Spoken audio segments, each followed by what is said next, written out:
గురుదేవ 2020లో మొదటగా భగవద్గీత అసలు జూమ్ క్లాస్ మొదలైనప్పుడు మొదటగా మేము విన్నది భగవద్గీత గురుదేవ. అప్పుడు మా పరిస్థితి మా పరిస్థితి ఎలా ఉందంటే అసలు ఏమీ తెలీదు పరమాత్మ.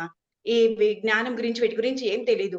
ఎవరన్నా ఎక్కడికన్నా పారాయణలకు పోయినప్పుడు వాళ్ళు శ్లోకాలు అనర్గళంగా చదువుతుంటే వాళ్ళని చూసి అబ్బా! ఎంత బాగా చదువుతున్నారు కదా!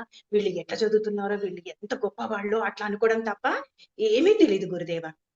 మళ్ళీ 5 ఏళ్ల తర్వాత అంటే ఇప్పటికి మేము ఎన్ని గ్రంథాలు విన్నాం మీ నుంచి. భగవద్గీత, ప్రౌఢ గ్రంథమైన వివేక చూడమని, ఉపనిషత్తులు, బ్రహ్మసూత్రాలు, ప్రకరణ గ్రంథాలు ఇలాంటి ఎన్నెన్నో విన్న తర్వాత ఇప్పుడు మళ్ళీ భగవద్గీత వింటున్నాం గురుదేవ.